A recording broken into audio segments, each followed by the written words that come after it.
Hello my friends and welcome back to another episode of Chess with Konstantin. Today we will interrupt our regularly scheduled program to bring you the best way to defend against the scourge of beginners everywhere, the 3-move checkmate. I decided to make this video because there's a lot of misinformation out there about how to properly defend against this opening. And by the end of this video, you will defend it not only as an expert, but as a grandmaster would. So let's continue. Jump right into the action. This opening starts with e4 and e5. And then, of course, white will play queen to h5, threatening this mate in 2 moves after bishop to c4, and also threatening this pawn. So here you have to be careful. If you play g6 here, it's losing the game for black, because queen takes e5 check will result in your rook being captured. But we are smarter than that, so instead of playing g6, we are going to play knight to c6, defending this pawn and developing our knight. Then white continues with bishop to c4. Now black has a variety of moves, but most of them will be losing. So be careful, do not play knight f6 here, because that will result in a checkmate. Most people who see this will play queen to e7 or queen to f6, but that is not very good. You don't want to take away the square for your knight to develop. And queen e7 is still early. I mean, your opponent is gift wrapping you many tempi to develop, and you may as well use them to your advantage. And you don't want to turn a completely winning game for black into an equal game. So here black should be completely winning, and if you want to find out how and want me to keep making videos like this, please, before we go on, click that like button and subscribe to the channel so we can grow this wonderful channel.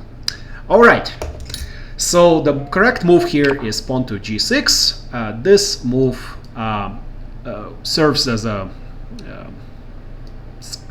developing move. Now you can move your bishop to g7 or h6 in the future, also, preparing to put your king in a safer position. And you are attacking white's queen. So probably 100% of the players I've played against here will play queen to f3, maintaining this checkmate threat. And now a lot of the videos out there will recommend playing knight to f6, but knight to f6 is a terrible move. The reason why knight f6 is terrible is it turns a completely won game and makes it an equal game. So don't do that. Do not play knight f6. Instead, we want to shock our opponents and gain space on the king side by playing pawn to f5. That's right. It looks like a shocking move. We are not developing a piece, we are pushing a pawn. But this move serves many functions. So if you've seen my videos on the strategies associated with mobile pawn center, lessons 6 and 7 of the Fun of Attack, you will note that here, after pawn captures f5, black is going to have a very strong mobile pawn center, after we get to push d5. And these mobile pawns will be basically unstoppable. So that already is a strategic victory for black. But also now white will waste valuable time trying to maintain the attack. So probably 90, 95, 99% of the people you play in this position will capture the pawn, because they will try to maintain this checkmate. And here you don't want to recapture. Instead, knight to d4. We are going to break the cardinal rule of opening theory, moving the same piece twice. What do we care? White brought their queen out early, and white has moved their queen many times. So we can put our knight on a much more active central square here. Now, if if they play like queen to d3, they may as well just resign here, because you get just d5 and you're winning. Most people, I would say 99.9% of the players here will play queen to d5 with the idea to maintain this checkmate threat. And now, as black, don't get too greedy. Do not try to do this, because first we have to defend our position. So first queen e7. Now, ladies and gentlemen, white can have two main continuations in this position, and both of them are losing.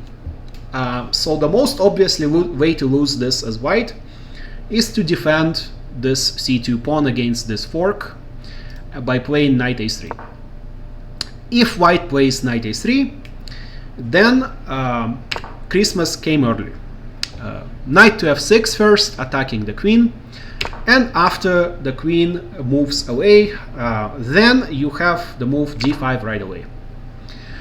But you may ask me, Konstantin, but doesn't d5 lose a pawn? I mean, after all, we have two pieces attacking the d5 pawn, and we only have one defender. Well, ladies and gentlemen, feel free to pause the video and see if you can find what black's response would be if white captures the d5 pawn. I'll give you just a couple seconds.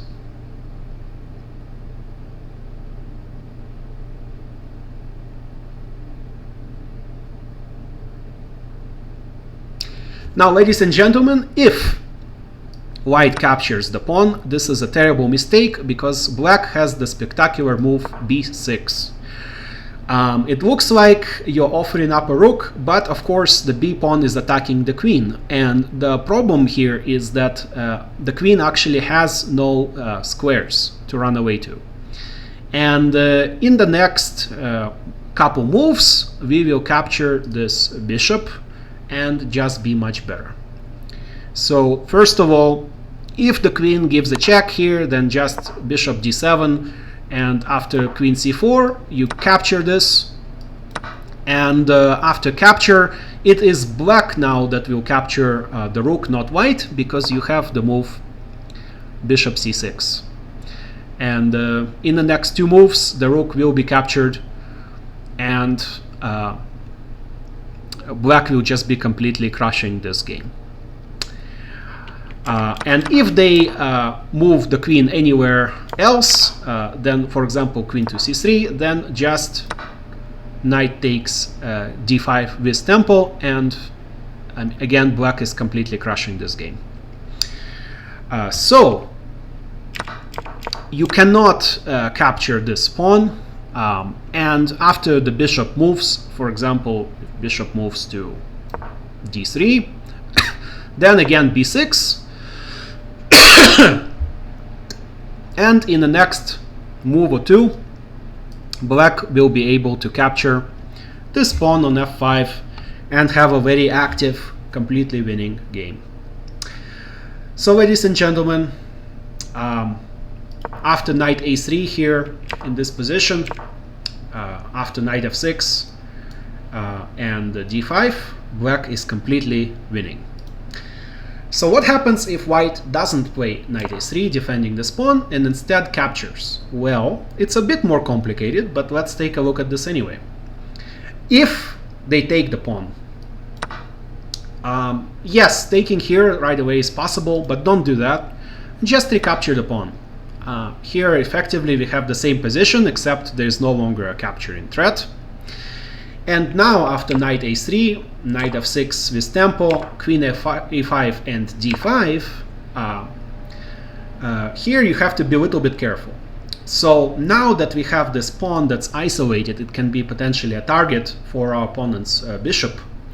So if they play bishop to d3 here, do not play e4. It looks like we can play e4 right away and just chasing the bishop, but you have to be careful about this check.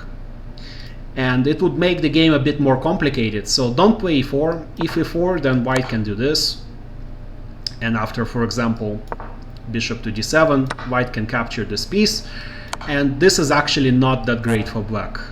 Yes, this is a check, but okay, whatever. Queen e3, Black is still winning, but the game is a little bit more complicated. So don't play e4. Instead,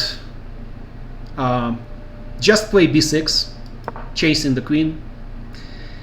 And after queen comes to c3, ignore this completely and play pawn to c5, with the idea that now we have a permanent knight outpost here, and we are sacrificing this pawn because after h takes g6, king will be perfectly safe on d6. We don't need to castle. In fact, white will never be able to organize an attack here. And black's idea will be to organize an attack on his own on this semi-open f file. The knight eventually can come either to g4 or e4, and if your opponent lets you play knight e4, then it will just be completely crushing. Also, it's possible to find some kind of pawn attacks on the queen side as well. So black is just attacking all over the board, and white has basically no play. White can only defend here. Let me give you a sample line. So one of the games I've played continued pawn to h4. Then we had knight to g4 and pawn to h5, with the idea that white was going to keep this permanently outposted bishop to try to disrupt my position. But we had bishop to h6, pawn to f3, attacking the knight, and now just sacrificing the knight with rook to f8. We don't care if white captures. So white took this knight, but queen to f6, threatening the mate. Notice now it is black that's playing for the checkmate on the f file, not white. Quite ironic for this opening. So white here played knight to f3, e4, chasing the knight, knight takes knight, queen f2 check, king d1, and now I got to play bishop g4 check, and you could see that here white is completely lost. So the game only lasted 3 more moves. We had knight f3, rook, not bishop but rook, takes f3, attacking the queen, and after g takes, then bishop takes f3 check, and white had to give up the queen here, but after queen recaptured, white had to resign the game on account of an insurmountable material advantage. So I hope you enjoyed this video and got the idea of what to play. So in this position, remember, if white plays knight a3, then you're going to be playing knight f6 with the idea to push d5 and have a completely winning middle game. And if white instead captures the pawn, then just recapture and with the same idea. And if they play the bishop to d3, in this position, just ignore this threat. Do not play e4, but simply play b6 and c5. I hope you've enjoyed this video, and now I hope you can really know how to defend against the 3-move checkmate as a grandmaster would. Thank you very much, ladies and gentlemen. I hope you take some time to analyze the positions that arise from this. It will make you better players. And yes, please enjoy this opening, and I'll see you next time. Konstantin out.